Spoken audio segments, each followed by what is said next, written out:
조선 중기 장마가 길게 이어지던 어느 해 여름이었습니다. 산자락에는 안개가 자욱하게 깔리고 비는 며칠째 그칠 줄을 몰랐습니다. 그 산길을 비틀거리며 걷는 한 사내가 있었습니다. 이름은 허생원이라 했습니다. 한때는 글을 읽던 선비였으나 집안이 기울고 부모마저 잃은 뒤로는 과거는커녕 하루 끼니조차 걱정해야 하는 처지가 되어 있었습니다. 며칠째 굶은 탓에 다리는 풀리고 눈앞은 어두워졌습니다. 허생원은 속으로 이렇게 생각했습니다. 오늘 밤도 굶으면 이 산에서 그대로 쓰러져 죽을지도 모르겠구나.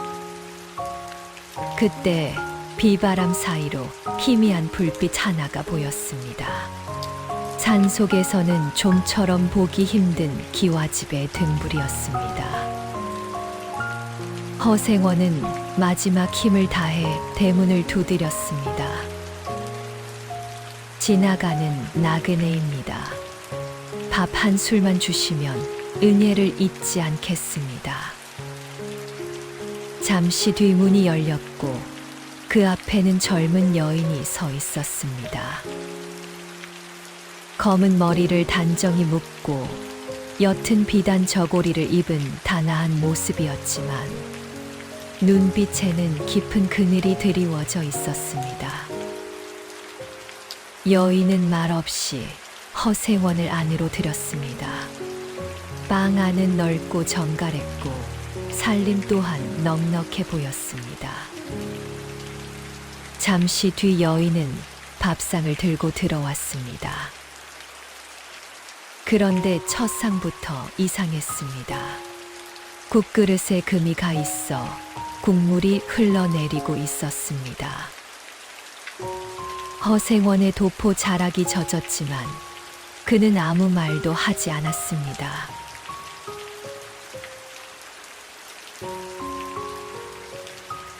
부인, 제 배가 너무 고파서 그릇이 놀랐나 봅니다. 여인은 말없이 그릇을 치우고 다시 상을 차려왔습니다. 이번에는 밥 속에 자잘한 돌이 섞여 있었습니다. 허생원은 조용히 돌만 골라내며 말했습니다.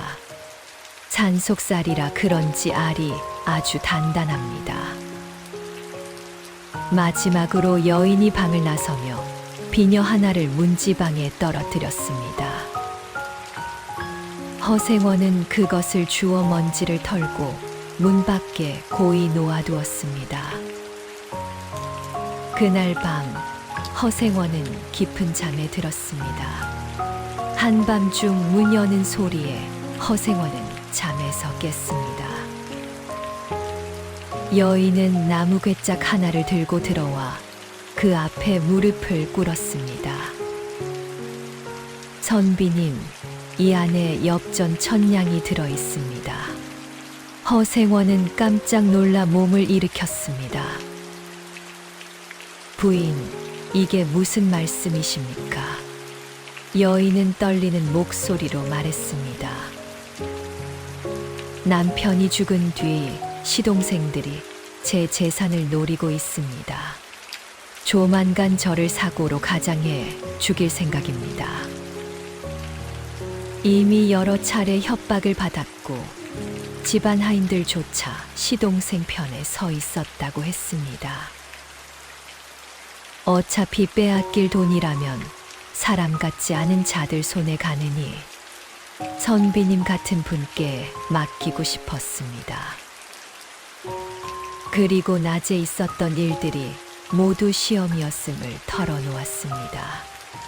화를 내지 않는지, 남을 원망하지 않는지, 남의 물건을 탐하지 않는지, 이 돈으로 힘을 기르십시오. 3년 뒤 돌아와 제 억울함을 밝혀주시든 아니면 그냥 선비님 인생을 고치는 데 쓰십시오. 그것이 제 마지막 도박입니다. 허생원은 그날 새벽 괴짝을 치고 산을 내려왔습니다. 허생원은 한양으로 향했습니다. 처음에는 장사를 시작했고 밤에는 글을 읽었습니다. 돈을 불리고 인맥을 쌓고 다시 과거를 준비했습니다. 그의 마음속에는 오직 한 가지 생각뿐이었습니다. 반드시 돌아가야 한다. 그리고 정확히 3년 뒤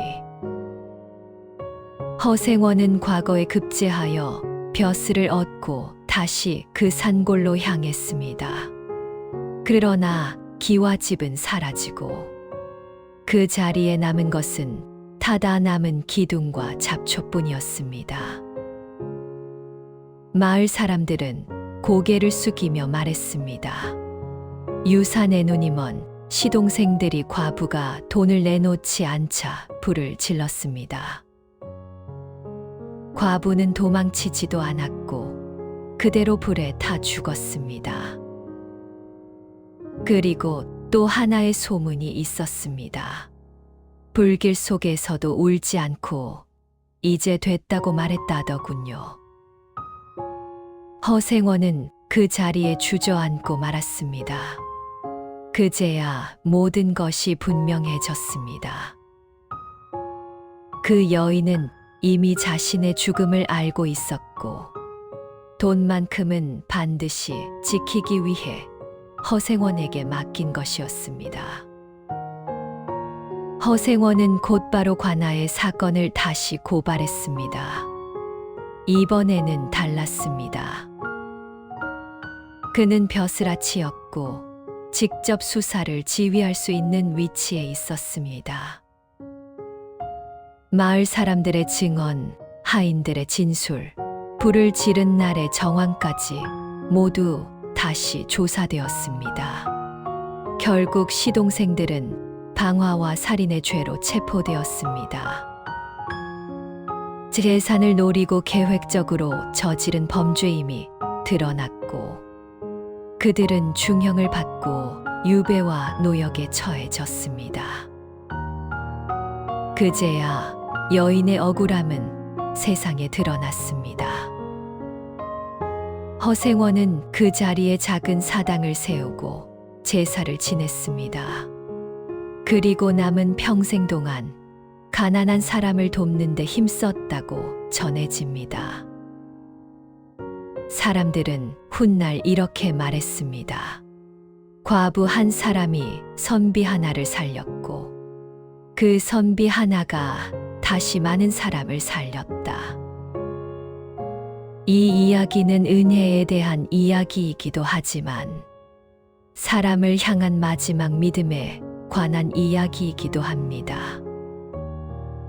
자신의 목숨은 포기하면서도 돈만큼은 헛된 손에 넘어가지 않게 하려 했던 한 여인의 선택. 그리고 그 선택을 끝까지 짊어진 한 남자의 삶. 이렇게 과부의 마지막 도박은 그렇게 끝이 납니다.